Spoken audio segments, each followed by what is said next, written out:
एक बड़ा सवाल है, घर खरीदें या किराए पर रहें।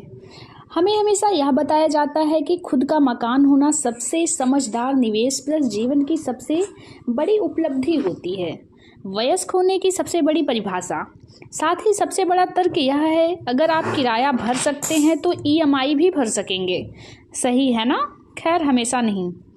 इसे पढ़िए, यह है एक अनकहा सच। जब हम घर खरीदने का निर्णय लेते हैं तो अक्सर वह लगभग एक भावात्मक निर्णय होता है। हम घर खरीदते हैं क्योंकि हम चाहते हैं हमारे स्वामित्व में कुछ हो, दरवाजे पर हमारा नाम लगा हो। हम घर खरीदते हैं क्योंकि हम डरते हैं एक दिन ऐसा आएगा जब हम लगातार बढ़ता किराया भर पाने में असमर्थ हो जाएंगे। हम घर खरीदते हैं क्योंकि हमें सुरक्षा चाहिए, ताकि हम जान सके कि हर हाल में हमारे सिर के ऊपर छत रहेगी। हम घर खरीदते हैं क्योंकि उसी नाते हमारी शादी हो पाएगी। अभिभावक अपने बच्चों के लिए आर्थिक रूप से स्थापित जीवन साथी चाहते हैं। सारी बातें जायज़ हैं, लेकिन ये सब भावनाएं हैं। मेरी दलील यह है, इससे पहले कि भावात्मकता आप पर हावी हो, आप अपने तार्किक पक्ष को जागृत कर लें। सबसे पहले आंकड़ों को जांच कर अच्छी तरह हिसाब लगा लीजिए, क्योंकि भावनाएं तो अंततः आएंगी ही आएंगी, चाहे कुछ भी हो जाए। जानिए रेंटल ईल्ड को, यह अंतर की बात। रेंटल ईल्ड आपके द्वारा भरा गया वार्षिक किराया बटे प्रॉपर्टी की कीमत गुणे 100। आप रेंटल ईल्ड के इस फॉर्मूले से आप पता लगा सकते हैं कि आपके प्रॉपर्टी की एक्चुअल में वैल्यू क्या है। अपने बेंगलोर में एक फ्लैट किराए पर लिया। सोसाइटी बड़ी सुंदर है, सुविधाएं भी सब बेहतरीन है, जगह भी 600 वर्ग फीट की है। घर की कीमत 1 करोड़ रुपए की है। मासिक किराया आपने 20,000 रुपये का मासिक किराया आपको देना है। रेंटल ईल्ड की इस गणित के अनुसार आप हर साल घर के मूल्य पर 2.4% किराए के रूप में भर रहे हैं। जी हाँ, आप सिर्फ 2.4% वार्षिक मूल्य चुकाकर 1 करोड़ के घर में अपने रहने के लिए बड़े आनंद से आप रह रहे हैं उस घर में। सोचिए, घर की कीमत और किराया दोनों साथ साथ समान रूप से बढ़ते हैं। इस तरह अंदाज़ा लगाइए कि उस घर का स्वामित्व आपको कब मिलेगा। पूरे 40 वर्ष वहाँ रहने के बाद, राइट?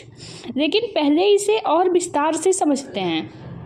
किराए पर रहने पर हमें क्या क्या लागत उठानी होगी। सबसे बड़ा खर्च मासिक किराया।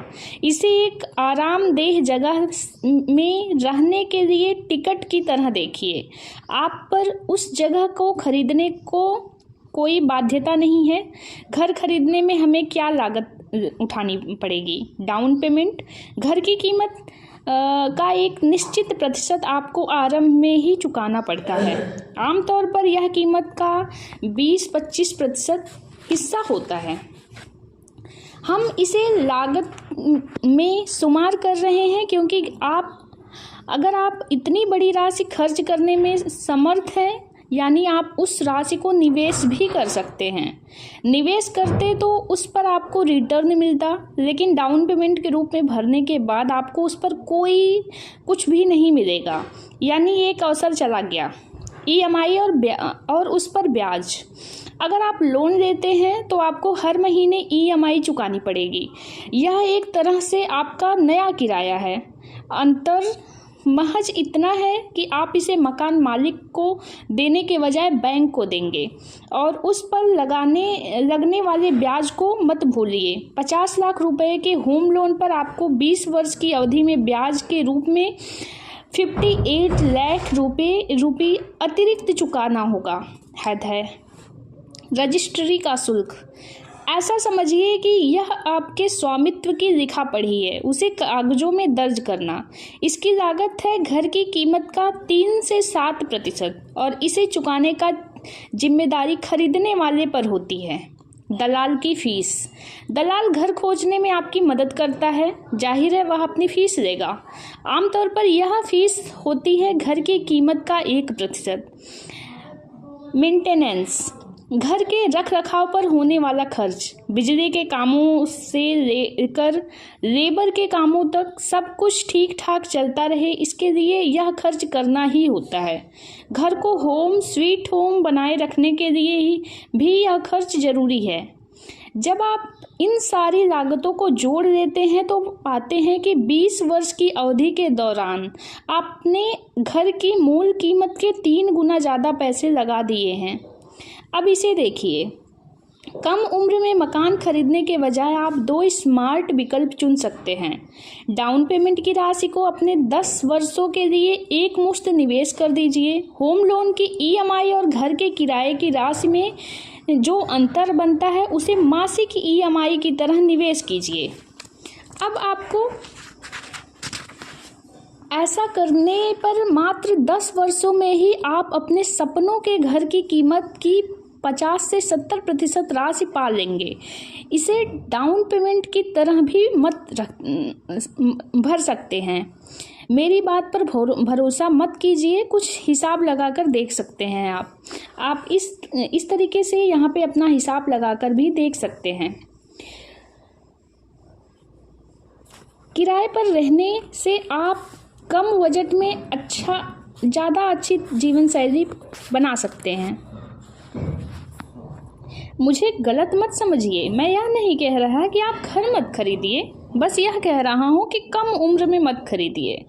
जब आप नौजवान हैं, किराए पर रहने से आप कम बजट में ज़्यादा अच्छी जीवन शैली बना सकते हैं। भारत में रेंटल यील्ड बेहद कम है, लगभग 2 से 3%। सो मासिक किराया आपके बटुए पर भारी नहीं पड़ता। आप इन शानदार फ्लैट को खरीद पाने में भले समर्थ ना हो, लेकिन आप इसे किराए पर तो ले ही सकते हैं। किराए पर रहने से आपका पैसा मुक्त रहता है, आप उसे बड़ी निवेश कर सकते हैं। डाउन पेमेंट वाली राशि आप उसे कहीं और निवेश कर सकते हैं, शेयर में, बॉन्ड्स में, किसी साइड्स बिजनेस में। इससे आपको अपना पैसा बढ़ाने में मदद मिलती है। किराए पर रहने से जीवन ज़्यादा लचीला रहता है। आप किसी एक जगह से बंधकर नहीं रहते, कम से कम जीवन के आरंभिक वर्षों में तो नहीं। किसी दूसरे शहर में बेहतर नौकरी मिल गई है, आसपास के अन्य क्षेत्रों में घूमना चाहते हैं या आसपास के देशों में। अगर आप किराए पर रहते हैं तो आप बिना किसी तनाव के यह सब कर सकते हैं। घर बेचने की चिंता ही नहीं। इसे ऐसे समझे कि अब आपने अपना सामान बाकायदा एक पारंपरिक सूटकेस के रखने के बजाय पिंडू बैग में पैक कर रखा है। जब आपका मन चाहे पीठ पर लादे और चल पड़े। 20 की दहाई के आरंभिक वर्षों के बारे में सोचें। आपको कतई अंदाजा नहीं है कि अगले कुछ वर्षों में आप कहाँ होंगे। अगर आप किराए पर रहते हैं तो आप आसानी से शहर बदल सकते हैं, उतनी ही आसानी से नौकरी भी बदल सकते हैं। और हाँ, इस बात से मुंह भी ना छुपाएं कि आप पास में पैसा कम ही होगा। अब फटाफट चलते हैं 30 की दहाई के वर्षों में। आपके दिमाग में एक ठीक ठाक नक्शा बन चुका है कि आप कहाँ, कैसे और क्या करने वाले हैं। अस्थायी तौर पर बसने के लिए आपने एक शहर चुन लिया है। अब खरीदने के बारे में सोचना तो बनता है। आर्थिक तौर पर भी आप विश्वास से भरे जान पड़ते हैं। 20 की दहाई की उम्र में जो डाउन पेमेंट आपने निवेश किया था, याद है? अब तक वह एक अच्छी खासी बड़ी राशि में परिवर्तित हो चुका है। उम्र के इस पड़ाव पर आप अपने पहले से मुकाबले ज़्यादा EMI भरने में सक्षम हैं। इस तरह आपको आगे कम ब्याज भरना पड़ेगा। आखिरी फैसला, देखिए, ऐसी कोई बात नहीं जो एक साथ सब पर लागू हो जाए। मेरे माता पिता ने अपना मकान 50 की उम्र में बनाया, मैंने 40 की उम्र में बनाया। मकान कब खरीदना है यह तो आपका अपना निर्णय है। हमेशा ही आपका अपना निर्णय होना चाहिए। आखिरकार सिर्फ आप तय कर सकते हैं कि आपके लिए क्या सही है। सिर्फ इतना सुनिश्चित कर लीजिए कि जो आपने तय किया है वह आपके लिए सही ही है। आर्थिक तौर पर सारे आंकड़े जांच कर हिसाब लगाकर चलें। भावनात्मक तौर पर अपने फैसले पर तभी अमल करें जब वह सच में आपको खुशियां दे रहा हो।